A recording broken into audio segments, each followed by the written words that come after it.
ഈ ഖുർആൻ അള്ളാഹു താല അവതരിപ്പിച്ചത് എന്തിനു വേണ്ടിയാണ്? അത് അള്ളാഹു തന്നെ വിശദീകരിച്ചു. കിതാബുൻ അൻസൽനാഹു ഇലൈക മുബാറകുൻ, ബറക്കത്തുള്ള ഈ ഗ്രന്ഥം കിതാബ് നിനക്ക് അവതരിപ്പിച്ചു തന്നിരിക്കുന്നു. ലിയദ്ദബ്ബറു ആയാതിഹി, അതിലെ ആയത്തുകളെ കുറിച്ച് അവർ ചിന്തിച്ച് മനസ്സിലാക്കുന്നതിന് വേണ്ടി. വലിയതദക്കറ ഉലുൽ അൽബാബ്.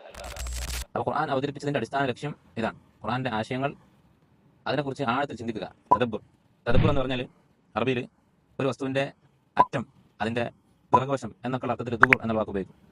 അതാണ് ഈ വാക്കിന്റെ അടിസ്ഥാനപരമായ അർത്ഥം. എന്തുകൊണ്ടാണ് ഖുർആന്റെ ആശയങ്ങളെ കുറിച്ച് ചിന്തിക്കാൻ തദബ്ബുർ എന്ന വാക്ക് ഉപയോഗിച്ചത്?